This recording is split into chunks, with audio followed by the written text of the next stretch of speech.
it was supposed to be an easy path. It was supposed to be go to Mizzou for a year, dominate, #1 draft pick. My dream before was like to be the best ever, the best in the world, or Hall of Fame. I didn't know if I'd be able to play again, and I had to reinvent everything.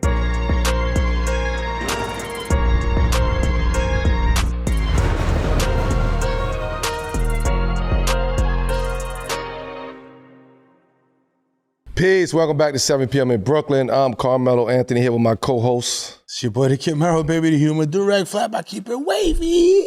And you know what it is. My name is Kazeem Famuyide. You can call me Kaz, and this is a Wave original presented by FanDuel, the official sports betting partner of the NBA. Guys, welcome back to The Hook. Yes, yes. Today we got us a good one, y'all. Yes, sir. One of the smoothest scorers in the league, pulled up, an NBA champion, and now one of the newest faces of Brooklyn basketball. Yeah, man, and we watched this come up from Naismith, Gatorade Player of the Year in high school, top prospect in college, and now he's carving out his own lane in this league with the Brooklyn Nets. Bro, and just like Paul Wall, this man had the internet going nuts all summer, bro, with the quotes it takes. Somehow still one of the smoothest motherfuckers on the court. Guys, make some noise. Welcome to Brooklyn, Michael Porter Jr. Yes, sir. MPJ, Appreciate y'all. He live in The Hook right now. Now you officially a Brooklyn. Do you feel like a Brooklynite yet? Do you feel entrenched in the city? I do. I know my way around a little bit, so Okay. it's starting to feel like home a little bit. I remember I saw you was talking about the commute to Barclays Center. It's that one street Yeah, that goes in there. yeah. It's a lot to get used to. Yeah, I know it is. But it's crazy because like it take me 10 minutes to get to practice, about 35 minutes to get back. Like New York's just different. Yeah, especially all around. I think it's official. If you go like 2 for 20 one night and somebody see you, she be like, yo, you fucked my parlay up. Yeah. Man, you get that regardless now though. These days, you get that in any city now. But I know out here they a little bit more direct. So, but I rock with it though. I rock with it for sure. Them walks gonna be short.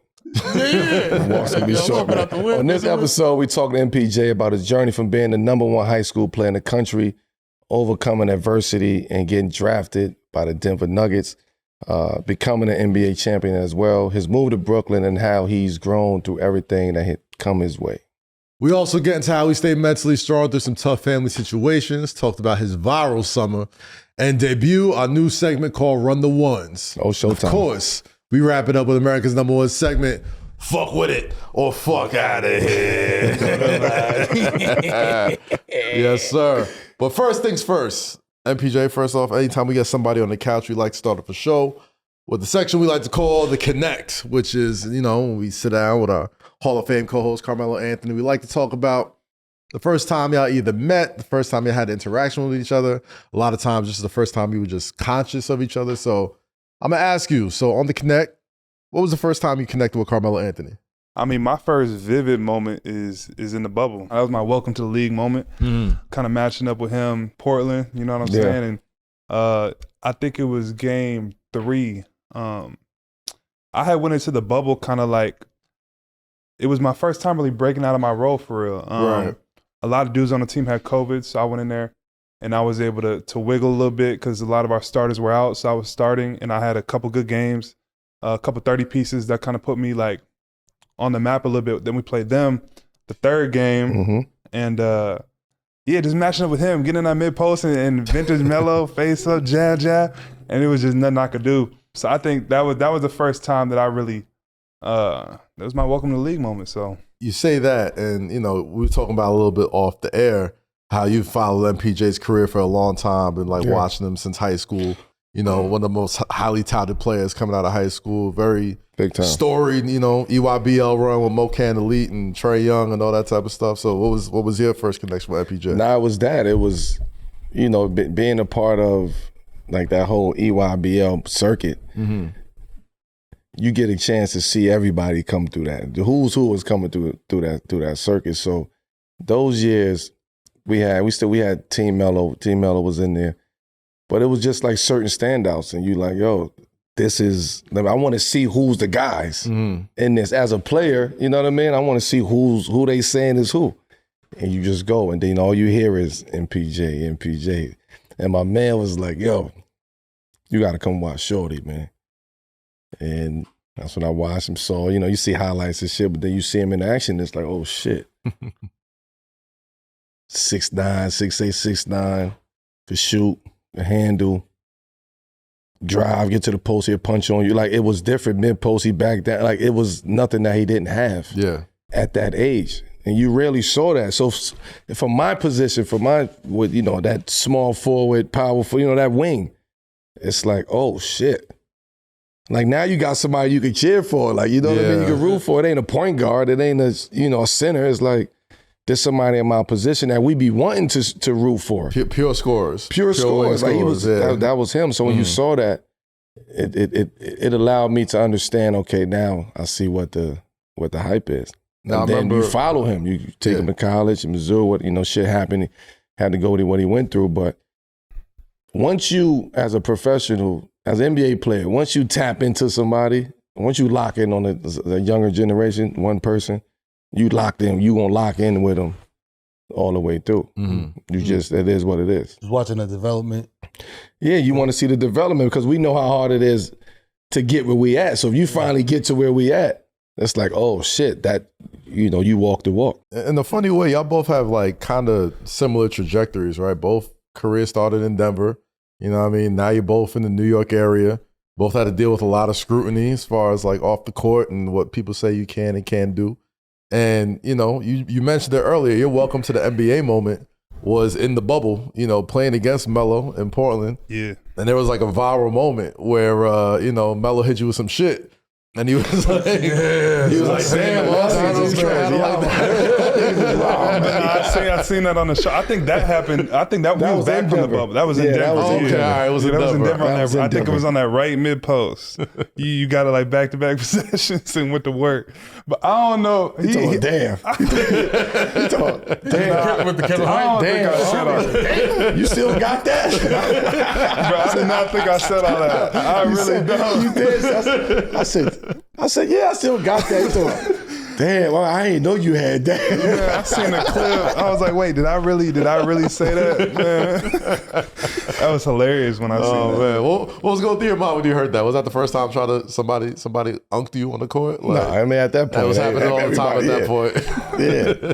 Damn, but it was vintage Melo. It was vintage Melo. I just knew the assignment of going back to Denver playing. Mm-hmm. He was defending you?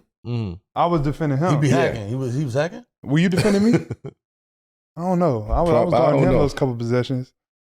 But man, my fault. I ain't tripping off that. I wasn't tripping off. I was laughing like that. Damn, well, I told them the story, but that's what happened. Oh, still got it. Nigga. Oh, still got it. It's nothing. But in that situation, it'd be like I'd be wanting those moments. Yeah. You know what I mean? Like I was wanting those moments of like, especially a young guy. You know what I mean? When you start talking about stories and being able to say, damn, I remember that time I played against Vince Carter, or like, damn, I remember T-Mac on this. Like, you know what I mean? Or Paul. It's like that's what you want. Mm-hmm. So it's about storytelling. Yeah. You know what I mean? So I understood that. I got the young boy right here. This is they play me 1-on-1. And I'm in Portland where I've just got the joy back for the game, and I felt like just very comfortable. Going back for you, who was that for you? You know what I'm saying? Like, yo, later in their career, did a little maneuver on you, and you was like, oh shit, this nigga motherfucking nice.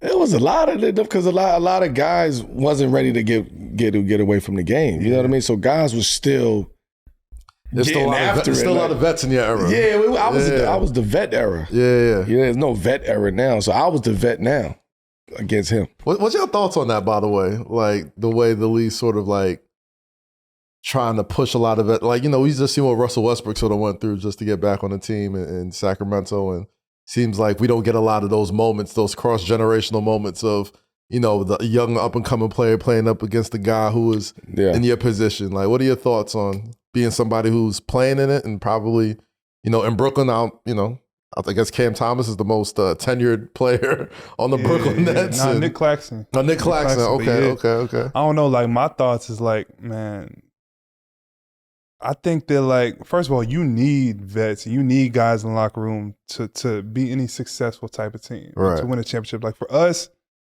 Jeff Green, DeAndre Jordan, Big like time. Reggie Jackson. Like we don't win no championship without those guys. You Yeah. know what I mean? Like, so I think it's important, but I think people are just like caught up in the new shiny thing, you know? And like there's 60 kids that come in the league every year, you know what I mean? So I think that, I mean, even watching old highlights, like it felt like everybody on the floor was like a grown man. You Yeah, had to be in facts. year 6, 7, 8 to even get like some playing time. Like Yep. now it's just so different. I mean, you would be able to speak on it more than me, but like I don't think it's really right, to be honest, especially seeing like what Russ went through. Like how like he's better than so many players. So many. You know what I mean? Like he's Exactly. better than so many players. People are caught up right now, I feel like, in trying to develop, like so much developing of young guys and throwing them out there so that they can develop instead of like trying to win right now as well. So, Well, you're kind of in a situation right now where there's a lot of development in Brooklyn, you know? man, we got 4 rookie point guards, man. Yeah. 4 rookie point guards. Yeah, and We trying about to see what's up. We about to see what time it is with you. This, Yeah, I know, we about definitely. to see what time it is with you. Know that them lights will get bright. I'm locked in. You know man. that. You see double. You ain't never see no double team in the NBA. I know. You ain't never see a trap in the NBA. I know, right? Are you about kind of see ready all, to be, you about to see all of that shit. like Double Melo team like to say, traps. the white hat? Like, you ready to? Yeah. No, I'm ready for it. I was ready for a change. I feel like, and like I've been in Denver. I've won every year. Been in the playoffs every year, and so it's time to try to get busy, explore my game a little bit, and I'm excited to be here, no doubt. You got a movie, man. Like your movie is you got an incredible story. It's a Hallmark movie. It's- Dog. it's crazy. 3 back because- dog. Yeah, I'm an energy guy, you know what I mean? And I believe in divine timing, right? Like the timing of everything for you right now, after everything you done been through, where you went from being the number 1 guy, being the showcase guy, to having to change your role, still keeping that fire, that edge of the top guy, right? Which is probably what was hard for you to balance both, right? Knowing you could do something, but them telling you this is your role, right? That's a balance that you have to, a mental balance. Mm-hmm. Now you get the opportunity that you wanted for a long time, that you dreamt about, of being the number 1 guy on a team in a situation. mm-hmm. That's another mindset shift. Like how you adjust to that, because now I got to go from standing in the corner knocking down threes Mm-hmm. to now I got the carte blanche to do whatever the fuck I really want. In a sense, I could shoot this bitch anytime. I could shoot her on one leg. I could, like, nobody gonna tell me. Nobody gonna tell me shit. And just to give it a little inside baseball, we're taping this right after the last preseason game last night. You had 30 plus, you know what I'm saying? Like another great game. Yeah. And, you know, I see a lot of that number 1 player in the country look. Like, know, like I like, want you to like just tap on that part of it, because it's like it's a different mentality that you have to have. It's something that you always wanted. Yeah, I think part of, what do they call it? Like delusional confidence? What is that term that they can have? But I think it never left me. Yeah. It never even in Denver, like as the 3rd or 4th guy. At times, like irrational confidence. Irrational Yeah. confidence, you know, that never left me, and it would get me, you know, it would get me in trouble at times. I mean, I got a whole meme right now. Michael never swing the rock Porter, you know. That's from that, you know, like that's from that confidence that like, okay, like yeah, bro might be open right here, but I believe like I got a better chance of making a I shot. shot that motherfucker. You shoot that motherfucker. You know what I'm saying? So like, I let that bitch go. You let that bitch go, boy. so I would say like, yeah, like in the NBA, if you want to last, you have to be able to put your ego aside, and you have to be able to take on a role, which is a lot of guys' problem. So I was able to do that, knowing we have the best player in the world in Nikola, knowing how lethal Jamal and Nikola's 2-man game were. So I was able to play the game and play a role.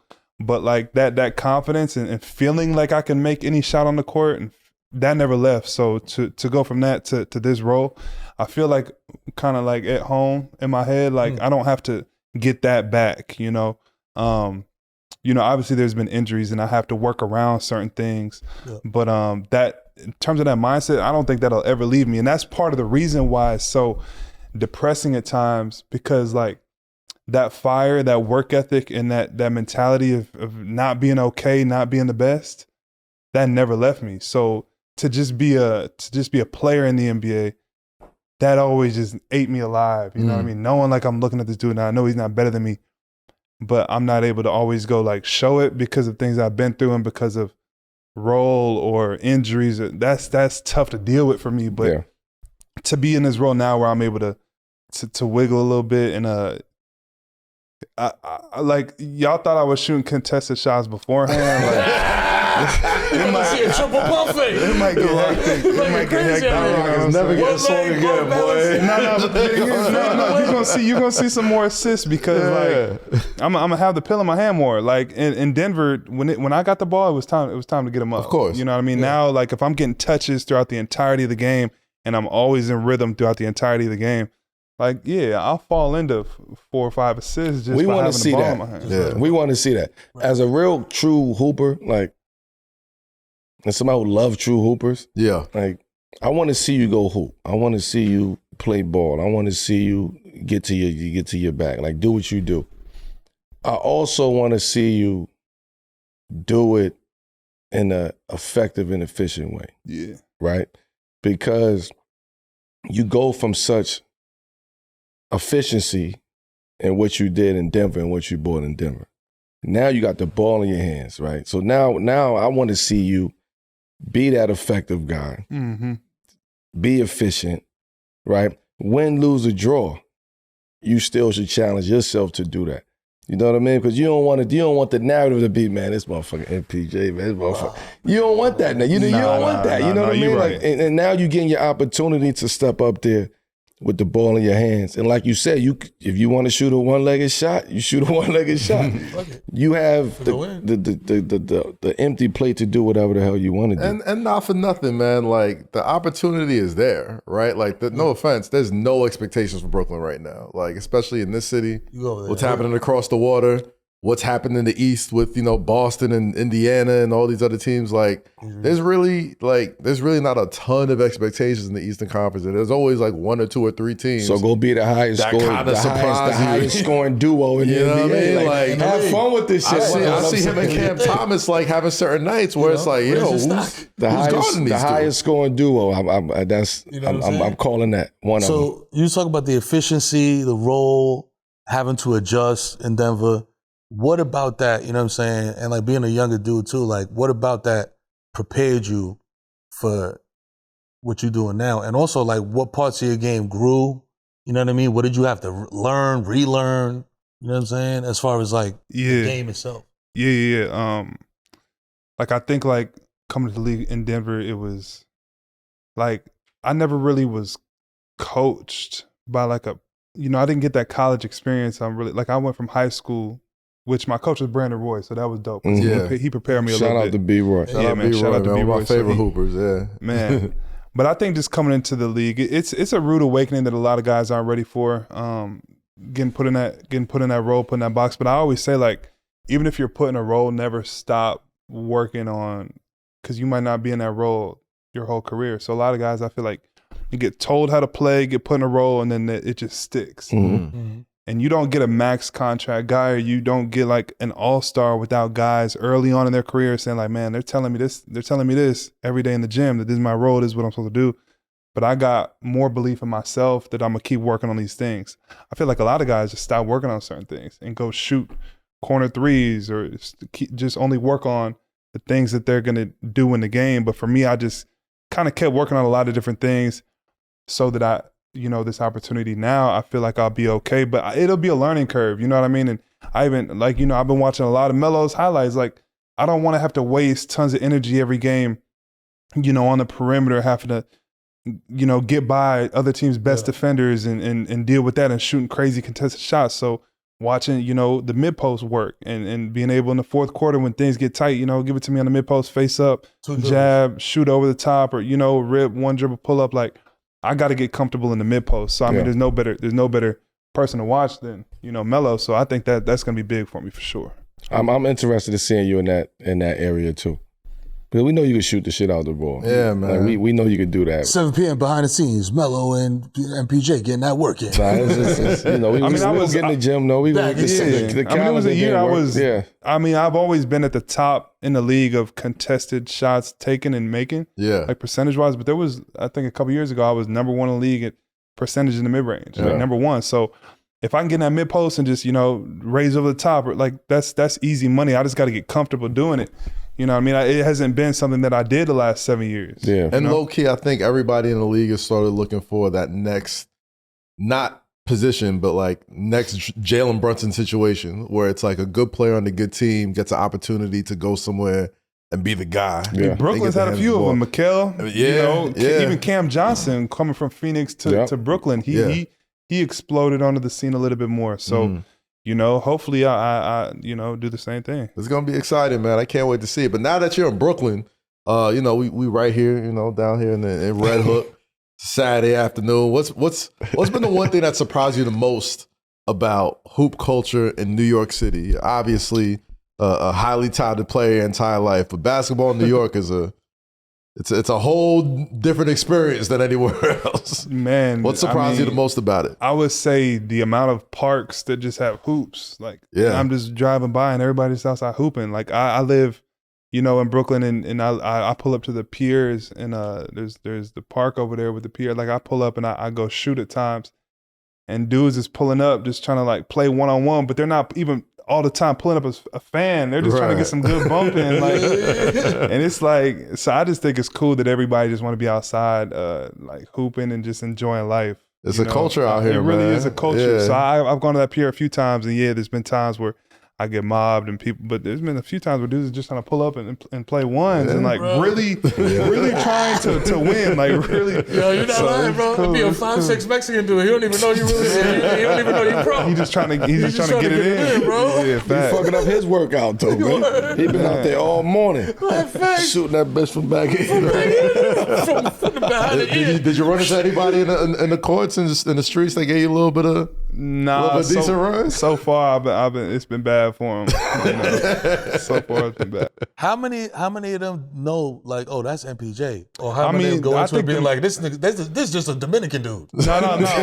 All of them know. But the thing I like about New York people is like a lot of them might know, but like it's cool when dudes pull up and they don't care. They don't say shit. Like, and they'll still try to beat you and talk crazy to you. You know what I mean? That's the dope part. But now they all know, like, New York is ruthless. New York is fucking. They ain't say no crazy shit to you on the court. Like, nigga, about fourth back surgery, nigga, get ready. No, that's what I'm saying. They do. Like they do. Like when we're playing ones or whatever, or I played 2-on-2 with a young dude, and a young dude was on my team. We were playing like these two bodybuilder dudes who came from the calisthenics little part of the park and came to hoop, and they hacked. Yeah, it was definitely got to be careful for sure. What's the wild shit they said? What's the wildest shit they done said to you out here?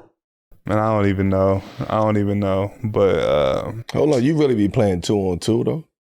Yeah, I went out in the park and played too. What? Hey man, listen, dog. Like I always say about this show, this is the number one show in America. You know what I mean? Numero uno. Nah, I've been tapped in for sure. You know what I'm saying? Hey, my guy. You know what I'm saying? Lock it in. Number one. And you know what I'm saying? But yo, you are climbing the power rankings, my G. You are quickly. We got to tap in with Curious Mike real quick, man. Come on, you had Curious Mike was potting all summer. What? The MPJ generational pod run, dog, this summer, dog. Like, I said I was done. Getting on any more podcasts. But then they said that y'all, they said y'all in my life. This ain't a podcast. It's not a podcast. Final chapter. It's a lot of podcasts. It's not a podcast. That's absolutely right. This is a show. This is an award-winning show. You know what I mean? You know what I'm saying? That's a fact.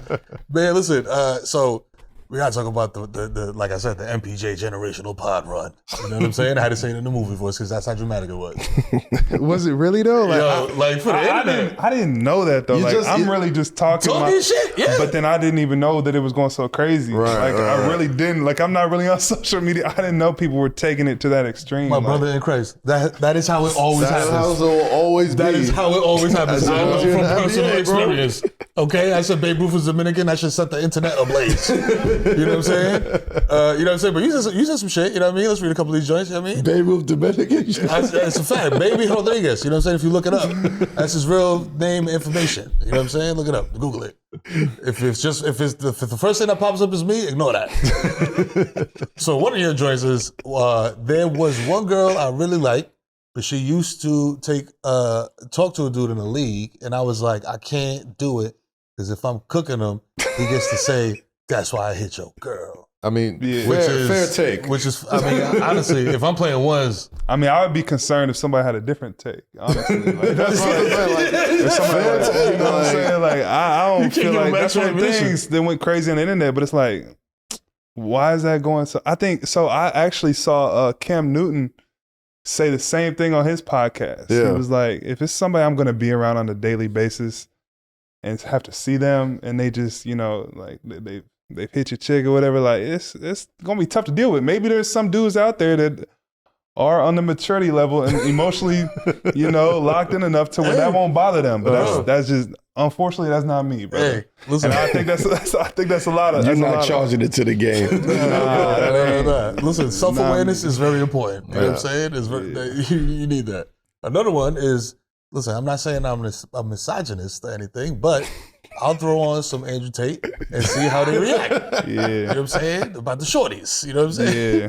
You're really into the Andrew Tate stuff. Nah, that's the point. Like I might not even be like agreeing with his takes, but sometimes I think it's funny to see like just how people react to certain situations, certain things that are said.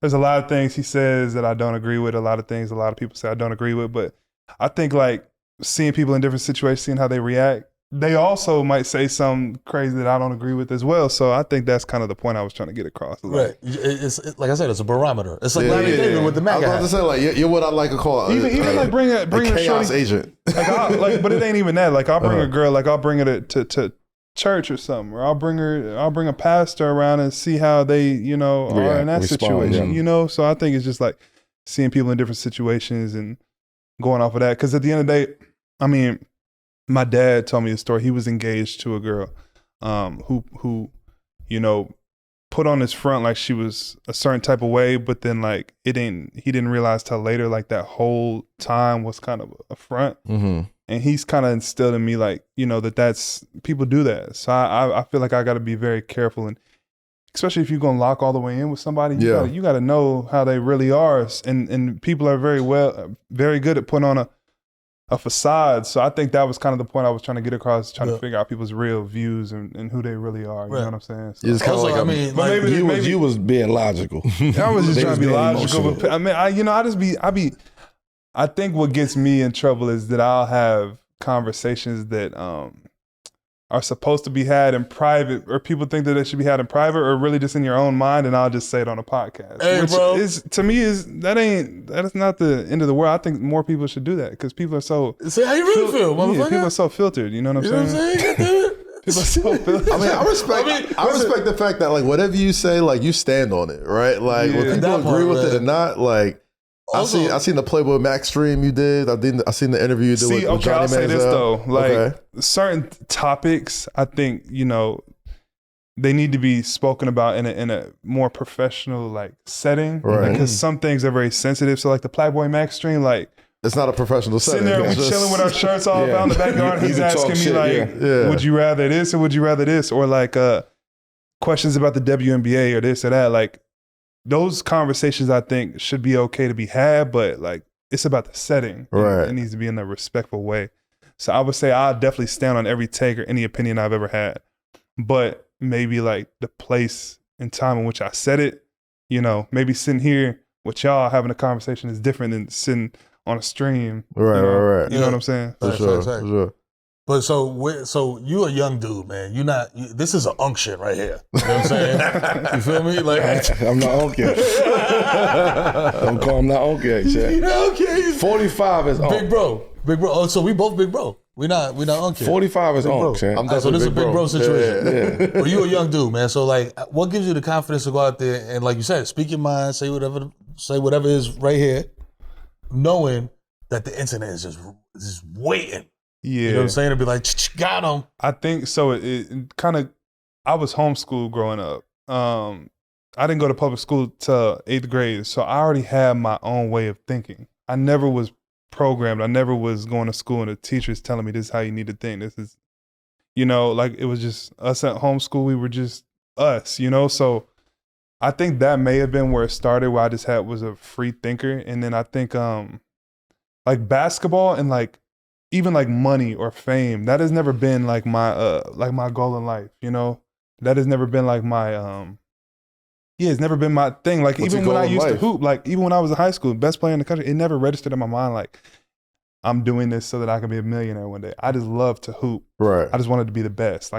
So even when the money did come or some notoriety does come or, that it never was in my mind like, man, I got to protect my self-image. I got to make sure I say everything the politically correct way so that endorsements is coming in smoother. Like that just has never been my goal. My goal has always been to like be a real human being, keep it 100 and like just be a normal person, And like I've seen a lot of dudes even in my own draft class who in high school they were one way. When they got the money and they got the fame or whatever, they switched up. And that to me is just, that's an unfortunate thing. So I think it's just, people are going to just start going through a draft class now.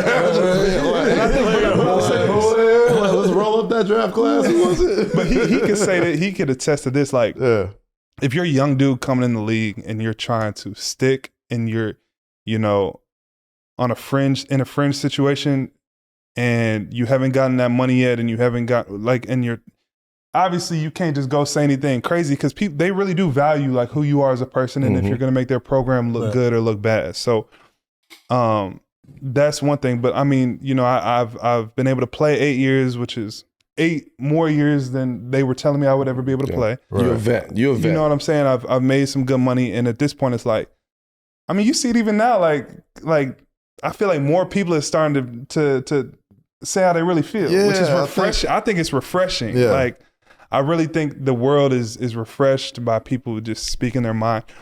I mean, it can get you in trouble. A lot of people, if you have an opinion different than theirs, you see that it can get hectic, especially on the internet. People will like kill you for that, but it's still cool to see people sharing their minds. So I think that's from the standpoint I was coming from.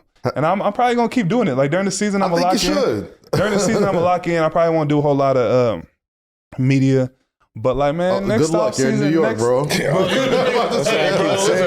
keep telling him that he thinking shit sweet. This is New York. You gotta let New York see MPJ. And like, listen, it's all of the above though. It ain't just on the court.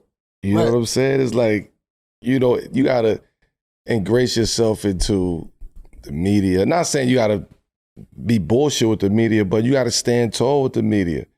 Win, lose, or draw, I'm here. What's up? Like, but I think they gotta love them because of that, though. Yeah, but because they don't do it, people shy away from it, and then they wonder why they get the bullet shot at them. You get what I'm saying? I'm just going off of experience. I only can speak on things that I've been through, right? And if you kind of make yourself available to that extent, understanding the business of it now, hey, these motherfuckers, they got to do their job. They got a deadline. They got this. They got that. Now, if you keep it professional like that, now they only could talk about what you did on the court. They can't come at your character. They can't come at anything. Oh, MPJ, he's a stand-up guy. He probably had a fucked up game last night, but he's a stand-up person. That's bigger than, you know what I mean? That weighs more than anything else. Especially in New York. So I'm telling you, I'm giving you that knowledge because it's like, don't just shy away from it. Yeah. You know what I mean? Stand tall on it. You know you don't have to answer all the questions. Yeah. When you win, you're going to get all the credit. When you lose, you'll get all the, you know what I mean? It's all the scrutiny. So you got to just be ready to deal with that shit. Definitely. Man, was there anything I said that like y'all was like, yo, he's tripping? You know these niggas, yeah, these not tripping, but like that was definitely. Like, no, you know what it is? Listen, bro. I was tripping. All these niggas accountable, man. It wasn't like I was tripping, but it was definitely like I did not expect somebody like you to say that at the position. Which you're in. What? So I think the OnlyFans, just the whole OnlyFans, just exploration, just the whole breakdown of just like the economics of this shit. Like you knew how that shit worked to a T. That nigga OnlyFans. And like, And I think, that's definitely a big conversation that we have, you know what I mean, around athletes and women in sports. Like, we don't talk about it much that on this show, but like you were so open just about like, the role that these type of women play in athletes' lives, especially at that age, especially getting the money that they got, and especially knowing that some of them are making NBA money themselves and that type of stuff. So they may definitely. I wasn't, against what you said. I was just shocked that you said it. Shocked that I'm like touching on those being open about subjects. it. Yeah. That's what I'm saying. Like I said, this is New York, right? So the media market is different. You know what I'm saying? It's it might be a little bit more sensitive. I never was like, yo, I agree, disagree, whatever. I never cared about that. My shit was just like, damn, this nigga really said that? Exactly. Like, that's Michael Porter Jr. Like, you know what I'm saying? Like, but again, like, you're not worried about, I'm trying to make $1 gazillion playing basketball and be in a Fortnite skin and fucking having my shoes and having my own matcha. Instead of Fortnite skin. You know what I mean? Like, all of that, if you're not tripping off of that, then. Yeah. Right. Yeah. Nah, when I'm done hooping, man, I bought some property back in Missouri. I'm going to be chilling with the fam. You know what I'm saying? Like, so. But don't stop talking, though, man. I'm telling you, talk about you're going to be easy this year. I'm like, nah, man. New York I'll tell you something right now. New York loves a shit talker. That's what I'm saying. Like, I don't know if you've been keeping up with the Giants, what I'm trying to be on. That's not what I'm trying to be on. It's more just like I ain't trying more than shit talking. Yeah, I ain't trying to ruffle no feathers or be disrespectful to nobody. Like, I'm just really just speaking my opinions on things, what I think anybody should be able to do. But yeah, I don't know. I still like basketball's my main thing. Like this podcast thing, like. Not this podcast. Not this one, my podcast. This is a great podcast. This is a show. This is the show, man. It's Emmy Award nominated. The number one show in the world. We took them on time slot. It's 7 p.m. Nah, I'm talking about, you know what I'm saying? My podcast. I think that's like a hobby. So during the season, I'm locked in on basketball. I'm trying to see where we can take this thing in Brooklyn and give them most money. Because if you do a lot of the media stuff, like, and there are a lot of opinions, like that you're gonna see that. And that right. I don't want to deal with that. That's an off-season thing. Yeah, like, so. He like to be like, you can fuck around and have a Broadway musical, bro. They don't care. He like that. He's trying to win a Tony Award instead of a Larry O'Brien. Nothing matters until it matters. That's what I'm saying. Right. That's like also the mindset. In New York. If you win, it don't matter. That's what I'm saying. Right. As long as you ball out, whatever people. Yeah, but let's just put it in perspective for bro. Yeah. They're not in a situation to win 40, 50, you know what I mean? Like those games, they're not even talked about in that situation, right? They're in a real rebuild situation. Hey, we starting from the very bottom. He's coming over here to showcase what he can do. Right. His talent, his skill. So he's going to have to deal with a lot more than anybody else is going to have to deal with. But I think they'll get a lot of grace, though, because of that. They're going to get a lot of grace because they in rebuild. Exactly. But him, personally, is not going to get a lot of grace. I feel like from the casual fan, but from Nets fans. My point is, I want him to enjoy the game. Like, no matter what. That's my point. I want you to enjoy the game, man. And shit get tough when you losing games. Yeah. You know what I'm saying? And you gonna have to figure shit out, and you have to go home, and you gonna be the only one that can figure shit out. Yeah. You gonna feel like that. You know what I mean? And then sometimes you ain't gonna figure the shit out. So I want you to enjoy the game as you going through that process. That's a fact. All right. Bro, there's gonna be 1 million people that don't fuck with you.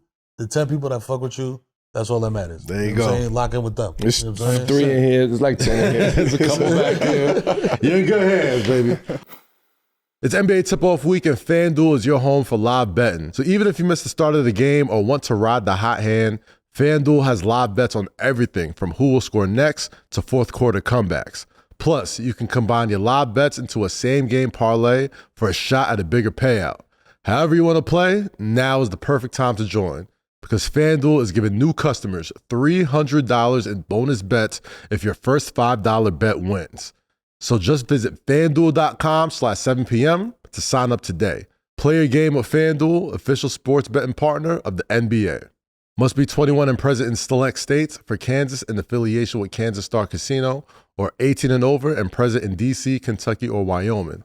First online real money wager only, $5 first deposit required. Bonus issued as non-withdrawable bonus bets, which expire 7 days after receipt. Restrictions apply. See terms at sportsbook.fanduel.com. Gambling problem? Call 1-800-GAMBLER or visit rghelp.com. Call 1-888-789-7777 or visit ccpg.org/chat in Connecticut or visit mdgamblinghelp.org in Maryland. Hope is here. Visit gamblinghelplinema.org or call 800-327-5050 for 24/7 support in Massachusetts or call 1-877-8-HOPE-NY or text HOPE-NY in New York. The season just tipped off and DoorDash has a way to keep fans in their bag the whole way through. And since DoorDash is the official on-demand delivery platform of the NBA, they are leaning into basketball culture with something called the bag drop. Every time a player scores 50 or more points in the game, DoorDash drops 50% off your order with Dash Pass. This deal is for Dash Pass members only. That's 50% off up to $10 a day after a 50-point game with promo code. Terms do apply. And that's not all. With every 50% off order, fans are entered for a chance to win the ultimate fan bag packed with gear, player-inspired drip, and stuff you'll actually want. So when your favorite player goes off, DoorDash can throw in some extra heat like designer sunglasses or smooth tunnel jacket. This sweepstakes is no purchase necessary. Ends April 13th, open to legal U.S. residents 21 or older. Visit DoorDashInYourBag.com for full details and free entry method. Void in Alaska, Hawaii, and where prohibited. So look out for every time a player drops 50, then use promo code NBA50 the next day to get 50% off on DoorDash with Dash Pass and a shot at a big bag drop. DoorDash, in your bag all season long. MPJ in high school was the top-rated player in the country. Facts. Had Kevin Durant comparisons, broke tons of records, ran through all the top talent in high school, and obviously the injury situations, the back and the surgeries and all that stuff. Even with all those surgeries, you still get to Missouri. You know what I mean? They still have all the faith in you to still be that player once you're right. And I think that whole journey, even getting to the league, was, not really promised at that point, right? Like, was there any other time during that? I think the path to league, it was promised because of the potential that I had. But once I had that first back surgery, it was supposed to be an easy path. It was supposed to be go to Mizzou for a year, dominate, #1 draft pick. Yeah. And then once I got that injury in college, it was like the journey was just a little more shakier. I didn't work out for any team, but then all the teams pulled up to pro day at my agency in Chicago. We had a pro day in front of all the teams, and they were like, man, despite the injury, he might still go top 5. So then they had another pro day where they invited the top 5 teams. And at this point, Sacramento was like, we're probably going to take you at #2. Right. But they had the top 5 teams pull up because they were like, there's a chance you could still go #1 despite the injury. So I'm like, bet. So my agent was like, the top 5, top 10 teams are going to pull up, watch you work out. The night before my back went through another episode, I woke up that morning not being able to get out of bed. And this is the day I'm supposed to show up and work out in front of the top 10 teams. And so instead, I call my agent. I'm like, man, I can't even get out of bed. He was like, okay, we're going to send a doctor. All the teams are going to send their doctors and they're going to evaluate you. So I remember, instead of working out, I'm laying on the table and all the top teams are evaluating me. And the report kind of came out that I might not ever play again. That was the consensus among the league, is that I might not be able to play basketball again. So that was heartbreaking to me to hear that. But then the draft comes around, and that was another tough part because I'm seeing all these dudes that I dominated in high school get drafted before me, and I know I'm better than them. But I'm sitting in that chair in a ton of pain, not knowing if I'm going to be able to play again. But I mean, the Nuggets took a chance on me, and I don't have any regrets. I got drafted to a great program. End up winning a championship. But I mean, that whole journey was my story at this point is about resilience. Nothing about it has been smooth and easy. Yeah. For sure. Kind of meant to be too. That Missouri connection is real though. Yeah. Josh Kroenke, you know what I mean? It's, oh, yeah. And I say that in a respectful way because for them to hear the shit that you was hearing, right, from everybody else, But now their baseline is they've seen you, they know you. You're a part of the family. You're a part of the Mizzou family. Yeah. Right. So we really know what's going on with them. Mm-hmm. And if all y'all pass up on him, we gonna ride with our guy. Yeah. Because we believe in him because we've seen him. We've been around him. He's family. He's part of this Mizzou family. So it's real and it's good about sometimes it ain't about what you know, it's about who you know. 100%. You know what I mean? I mean, the Nuggets, I talked to like pretty much every other team besides Denver. I didn't talk to them until the day of the draft because they thought I was going to get taken before. But talked to Tim Conley on the phone. He was like, I mean, if you're available at 14, we're going to take you. Shout out to Tim, yeah. You know, Josh Kroenke, Stan Kroenke, you know, shout out to them. They changed my life. You know, time. not only with the taking a chance on me and drafting me, but then seeing the potential and despite the injuries, offering me the contract they offered me was another like crazy blessing. And sticking with you. You know what I mean? Like after everything I've been through, like I didn't know if I'd be able to play again. And the fact that I, regardless of all that, was able to, you know, average dang near 20 that year and then get the contract I got and then win a championship, like, man, it's a lot of blessings along this road as well, even through all the hard times. How'd you feel about it at the time? You know what I'm saying? Knowing the business of basketball and how it could be wild, ruthless. You know what I mean? Yeah, I mean, I was kind of naive because I'm still at that point not really like believing what the doctors are saying. I didn't really, like at this point, I'm like an expert on the body. I'm an expert on the back, like because of all the rehabs I've been through. At that point, I didn't know nothing. I just still have that mentality like, man, like I'm the best player in the world. Like nobody can mess with me. So I'm not really looking at it like that. Right. I was kind of like a naive young kid that didn't really understand the business at all because I really didn't even participate in college. I basically went from high school to the league. So I think I was just naive at that point. It's confident.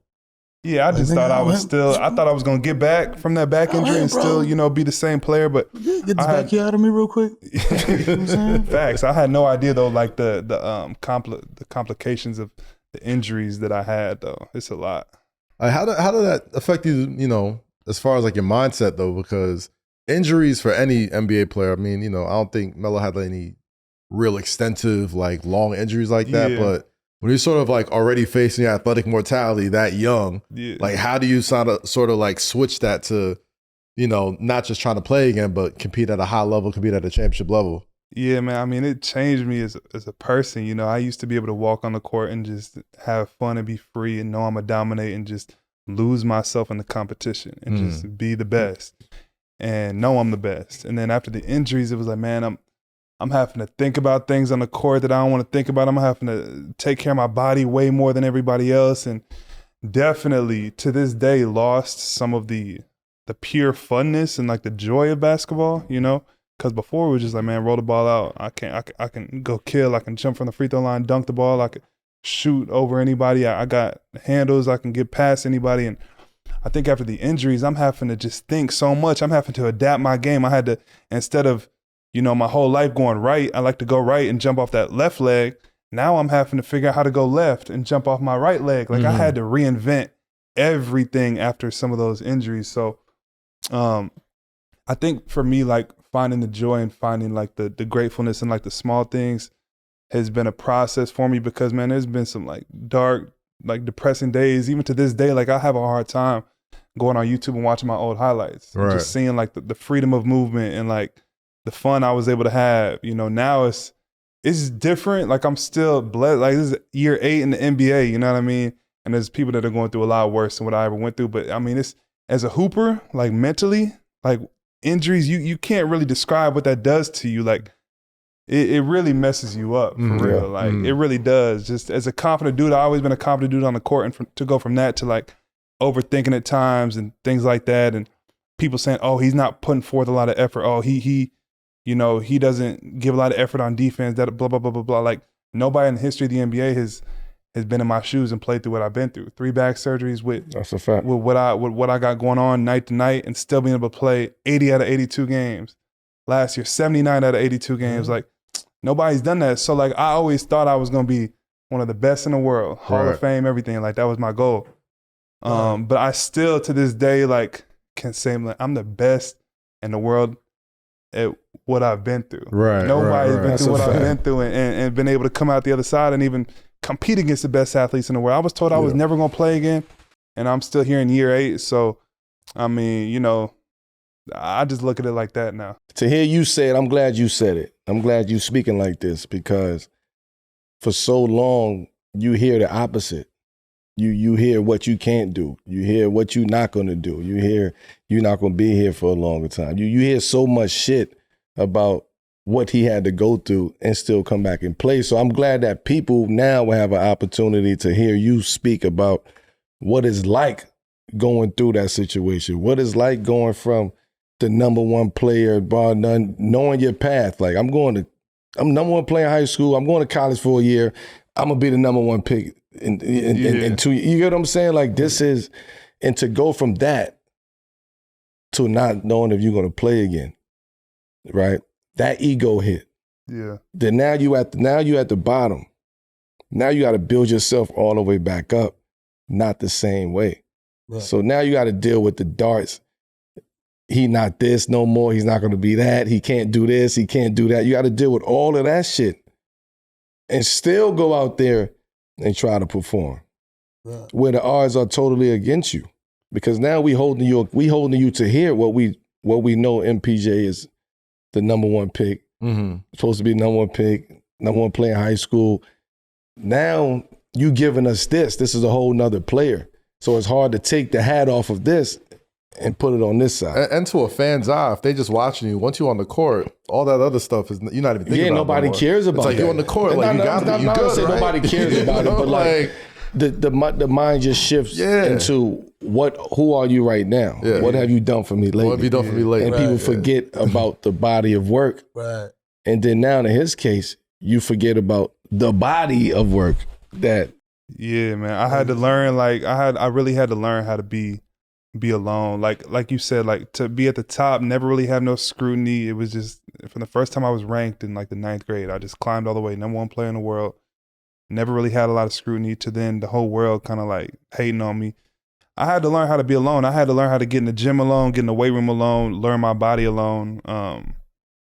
And like just that process, it was difficult, but like I know myself in a way that I probably never would have. You know, I know how to manage my emotions, and it's tough because like you never really know who you are, to be honest, until you go from highs to lows. That's you go a fact. through tribulations. So like there is like light in this whole thing, but like you said, like man, it was tough, and it was a real process because it was like an elevator to success, and then then I was at the bottom, and then that whole process was like stairs back to success, and it was like step by step by step to even be able to play again, and let alone like be a starter on a championship team, let alone be in year 8 of the NBA. And like there's guys in my class who were ranked, never had no injuries, and are out the league. You know what I mean? Yeah, that's like, a fact. I think it's just, man, my goal now is to be like more of like a testament to like resilience and like give people inspiration. And I never really have had the opportunity to really get into like the nuts and bolts of my my whole story, but like this is the place to do it. Yeah, if my dream before was like to be the best ever, the best in the world, or Hall of Fame, like now my dream is just to be a story of like resilience and inspiration, to be honest. We talked a lot about, the tough stretches you had to deal with, as far as basketball wise and injuries and, different roles you got to play. But, we always talk about the mental side of sports and athletics, especially coming from Melo's point of view. And you've had to deal with a lot of stuff off the court, with your brothers and, what they've dealt with just as far as like, the law and all that type of stuff and, health. And it's been rough to see.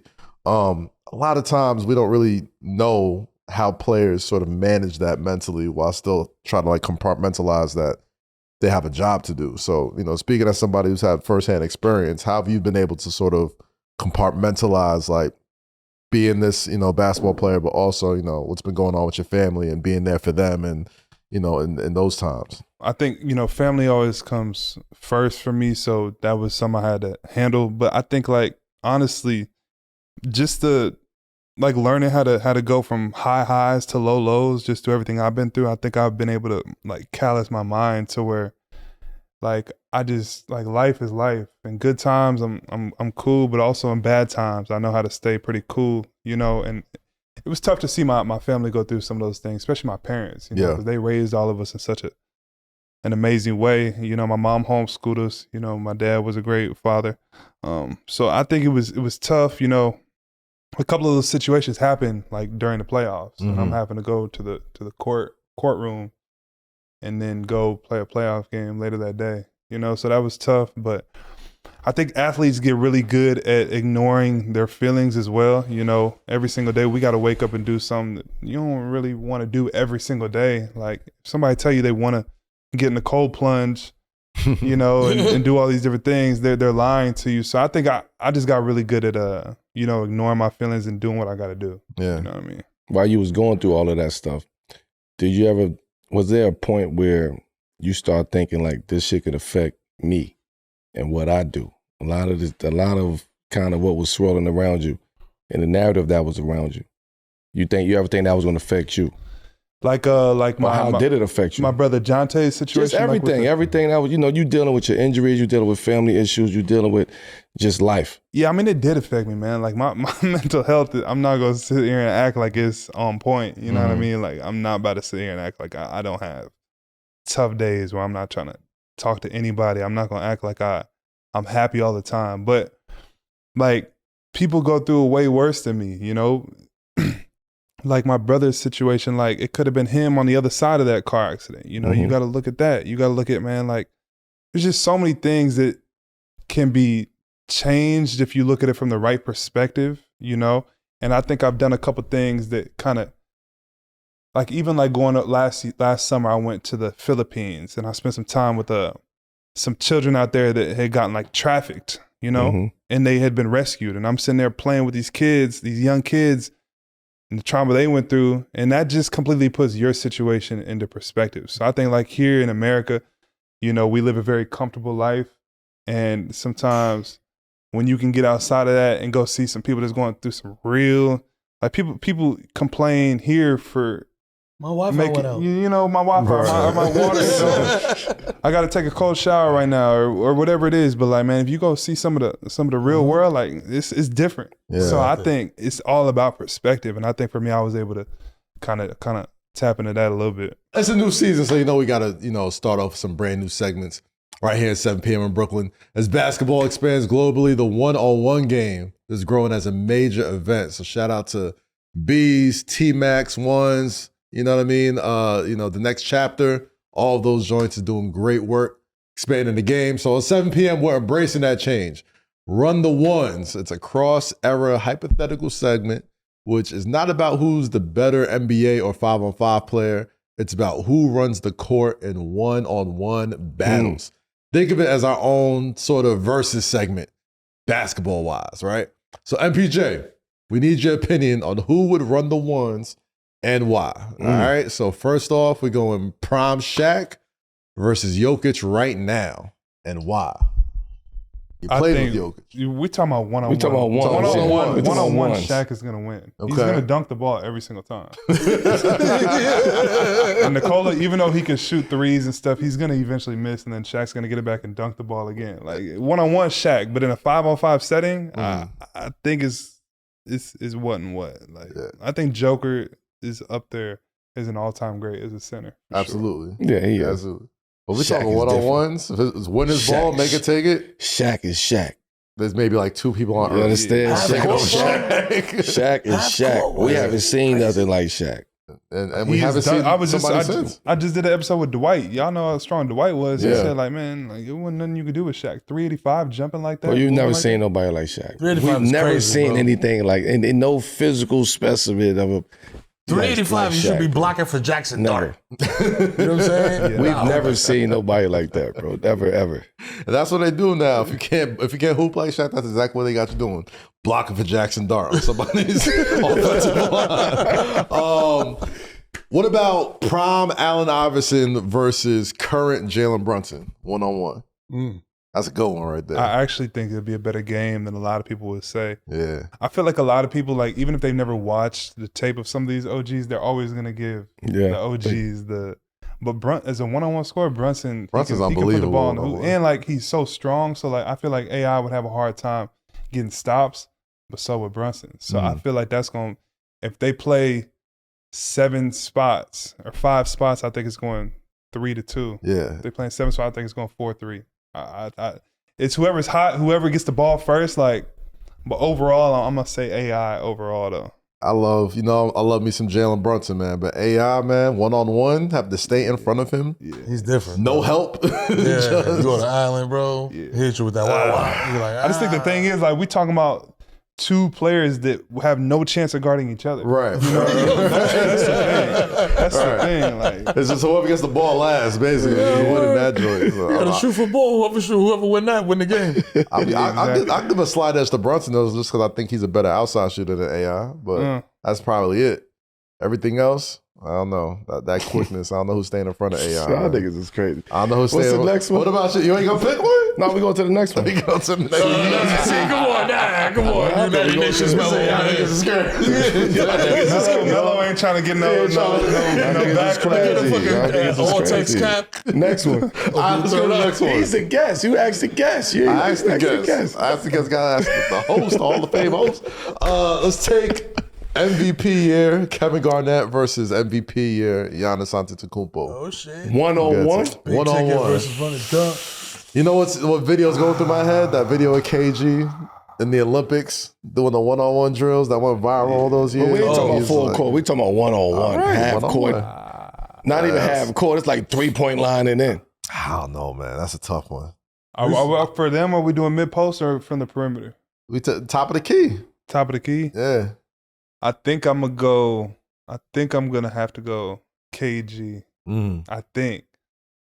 Like I don't know. Giannis is. I think KG gonna hit a few more jumpers. I think KG's got a little bit more wiggle than Giannis. Like Giannis is just so. Giannis he's gonna get to the Baja on anybody though, especially 1-on-1. No help behind. Like can jump off his right foot, jump off his left foot. Like Built like a pterodactyl. We know how 1-on-1 is, though. shit. Like, we know what 1-on-1 Dudes is. is gonna shoot jumpers. Yeah, it's like you're that's not what I'm just saying. driving to the hole every fucking time. Right. Dudes gonna get tight. You have to have a J in 1-on-1. You have to have a little shot in 1-on-1. That's true. That's like you have to be able to size up and jab and boom. You have to be able to do that on 1-on-1. Okay. You can't just get it ripped and just go. Nobody gonna let you do that. In All right, so let's break it down. Who's a better perimeter shooter, KG or Giannis? KG. All right, who's a better ball handler, KG or Giannis? Either way. Either way. Okay, toss up. I mean, KG wasn't a real. KG had a handle to get his shot off. You know what I mean? Giannis just got a handle. He dropped. He's got a great He's a drop cross. Yeah, he dropped cross. Who's the better defender between the two? KG was a dog, bro. He was. Yeah, he was. KG was. KG not just the energy, not just the energy.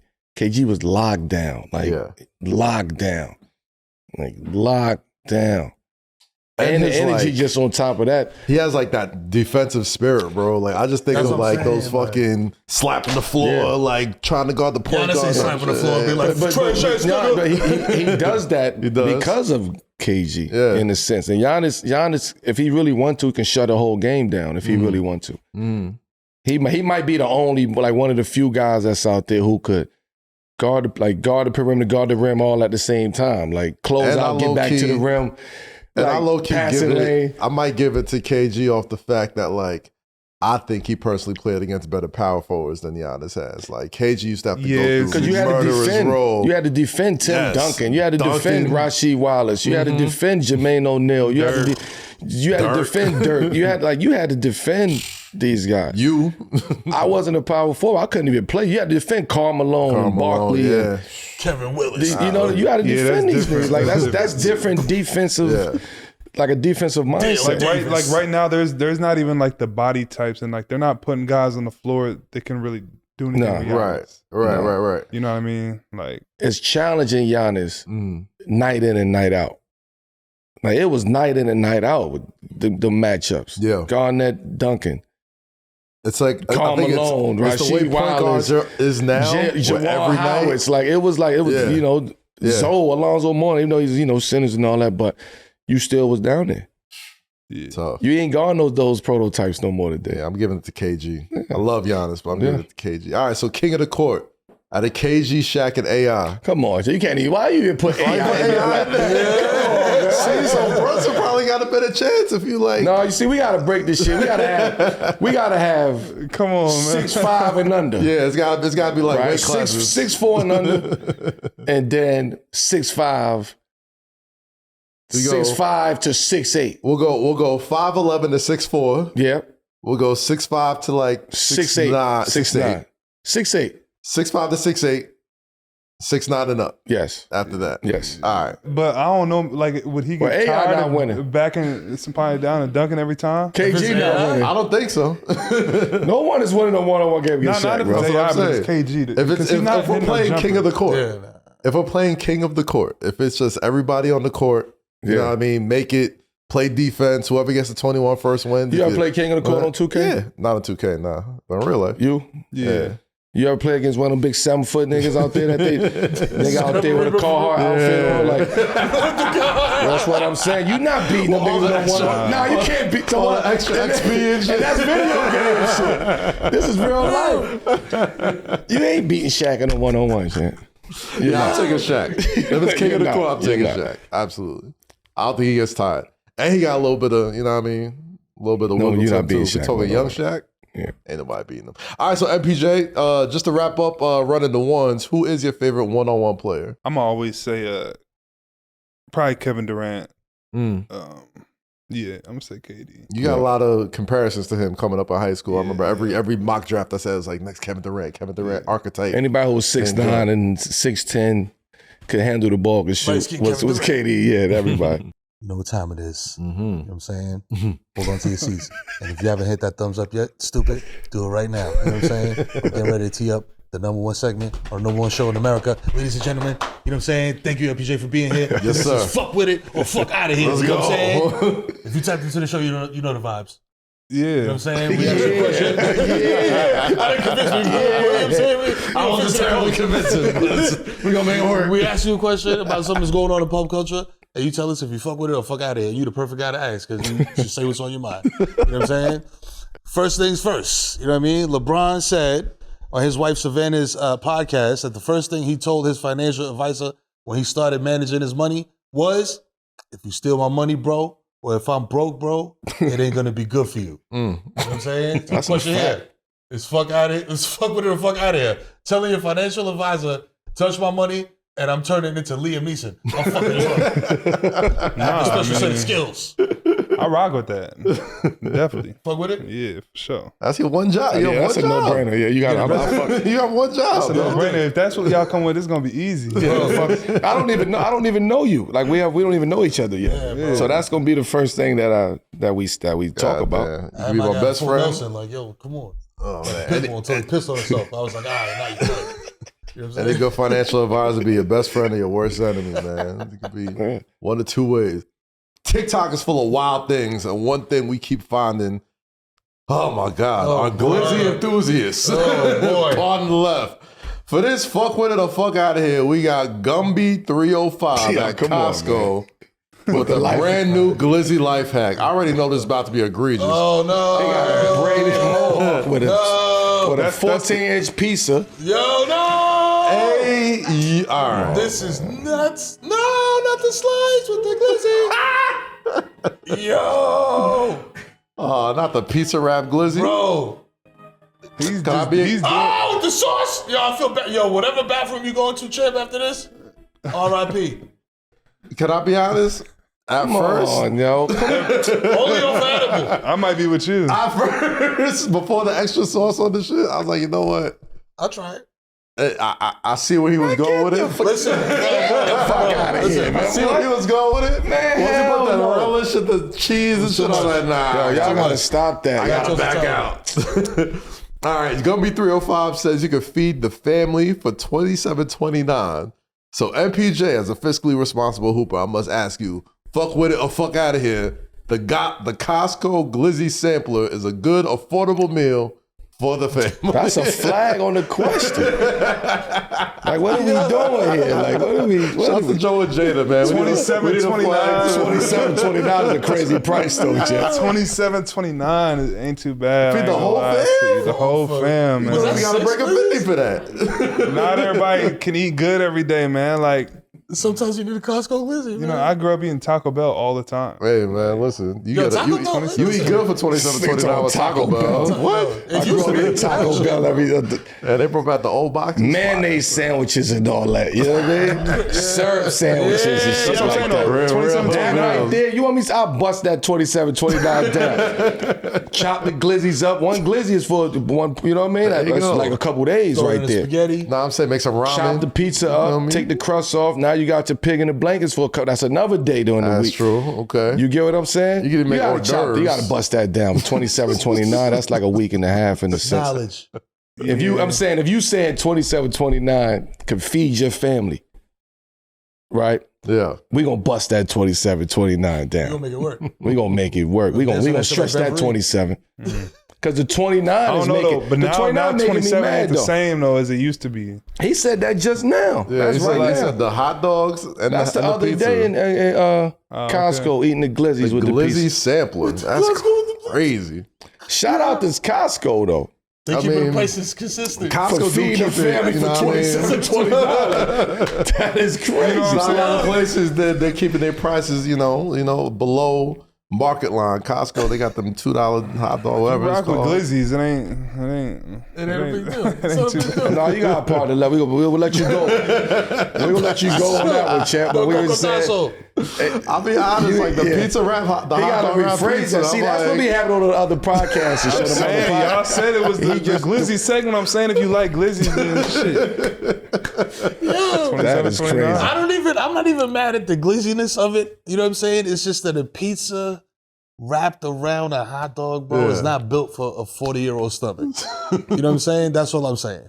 You feel me? Like, I'm gonna be peeing out my ass for a week. We not trying to do that. You know what I'm saying? Yo, with that being said, yo, MPJ, yo, I appreciate you. I appreciate you, King. Crazy. Yo, listen, good luck in Brooklyn this season, man. It's good to have you here. Lead in New those York, boys man. over there, I man. appreciate y'all, Welcome man. to the Appreciate hood. y'all Man, having I'm so happy to see you back, having fun with the game, man, and having the opportunity to just go out there and do what you do. You know what I Appreciate mean? that. Go lead them boys, man. I got you, Big man. shout I out. appreciate y'all having me on here. Of course, Absolutely. man. Oh, yeah. I'm glad you pulled up, man. Welcome to Brooklyn. This is 7 p.m. in Brooklyn, a Wave Original presented by FanDuel. You know what to do, Mero.